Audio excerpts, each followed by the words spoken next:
Hi everyone, welcome to another episode of Cat Chat. Today we are starting the first of a three-part series called My Breast Implant Illness Journey. So there's three parts because I didn't want to make one really long video, and that way if you're only interested in the breast cancer part you can watch that, or if you're just interested in the breast implant illness you can watch that. Or the third part is going to be a little more graphic and show the photos of the process. So today we're starting with the breast cancer diagnosis and just taking us right up to where I started to get sick from the breast implant illness. So starting off in January of 2015 was when I was diagnosed, and that was through I had my regular yearly mammogram, which led to a diagnostic mammogram, which led to a biopsy, which led to a diagnosis of ductal carcinoma in situ, or the DCIS. So when they called me to tell me that was the diagnosis, what I remember of that call was feeling very rushed, because he was very kind in his delivering of the news, but he said, "We've made a number of appointments for you," and he sort of rattled off all these appointments with oncologists and various people, and I just sort of stopped him and I said that I need you to cancel all those appointments because I just need to process for a minute. And so he did, and then later I came back, like a week later I came back and remade all the appointments. Anyway, so don't allow yourself to be rushed into something that you're not ready for. Obviously, every situation is different. I just went with what I felt like. And I should say that through all of these videos, you should know that this is absolutely not any medical advice to anybody. This is 100% only my journey, and I'm not advising you to do anything. All of these are very personal decisions. So they gave me the opportunity to either have a lumpectomy and have a lot of radiation, or I could just do a mastectomy and not have radiation. The type of breast cancer I had was not reactive to hormones, so chemotherapy wasn't an option, which I was actually quite grateful for. And so after giving it some thought, I decided that I definitely did not want the radiation and to just go ahead and remove the breast. So we did that. It all went okay. It was painful, but it all went all right. And about 2 months later, I ended up with a staph infection. And so when they did the original surgery, they went ahead and put a spacer in. When they removed the breast tissue, they put a spacer in place of that.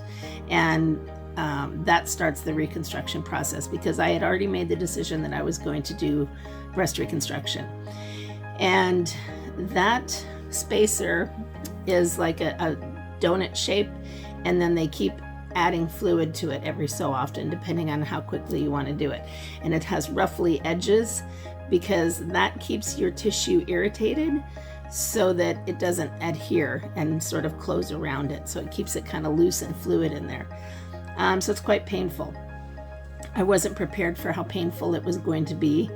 And I talk about this a little bit more in the third episode as well. But rest assured, I was not prepared for how painful the reconstruction was going to be. There's back spasms and just that spacer, once they fill it up, it feels like a baseball in your chest, and it's so hard and feels so foreign. But again, I was still pretty determined to continue to have breasts, and so I figured this is what I had to do, because I had looked into some of the other options for reconstruction, and they just didn't feel right to me, and the recovery time was a lot longer. So this is the route I went with, and I felt comfortable doing so. So once I got the staph infection, they had to remove that spacer and start completely over. So they remove the spacer. I have to heal from that whole thing for a couple of months, and then they go back in, they put the spacer back in, and I'm starting over. And I'll tell you, when that happened, when I realized, or when the doctor told me that I had the staph infection, they were going to have to start over, I had a little moment of a small breakdown there, because it had already been quite a journey, and the idea of starting over, it just about brought me to my knees. But I got over it, moved on, and continued on with the process.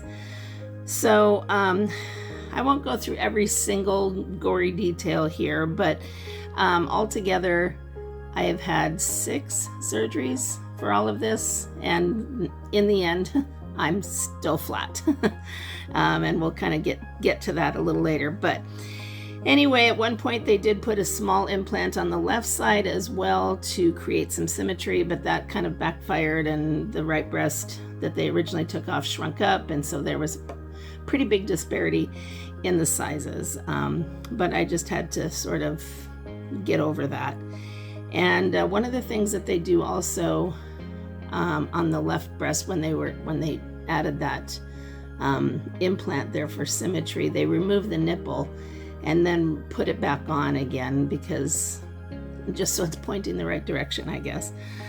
Anyway, so all of that done, I got through all the healing process of that, and after I'd been healed for at least, you have to be completely healed of all scars and be, I believe it's 2 years out before you can completely, not quite 2 years, before you can get tattoos over. It depends on how your scars are and everything. But anyway, I signed up for this thing called P.ink, and it is an amazing organization where tattoo artists come in from all over the country to major cities during October, which is Breast Cancer Awareness Month, and they tattoo women for free that have had reconstructive surgery or have had their breast removed, or any breast cancer surgery.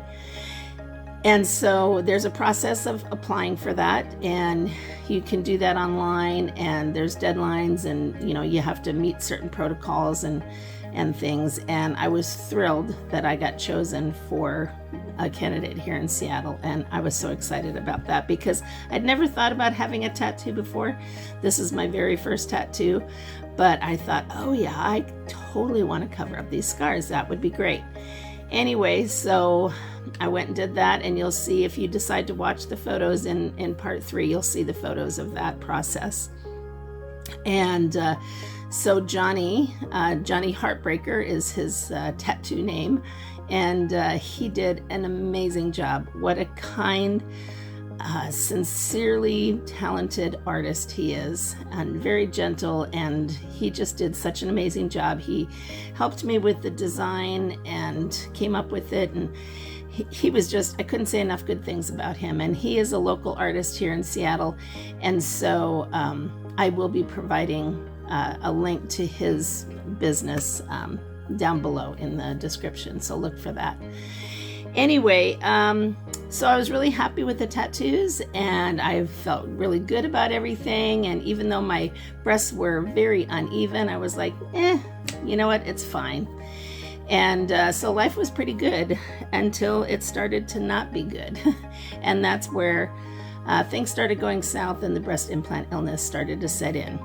So I am going to end this video here, and we'll pick up with the breast implant illness on episode 2. All right, thanks so much for watching, and please hit the like and subscribe button, and I'll see you in the next video. Thanks so much. Have an amazing day. You know you deserve it. Mwah.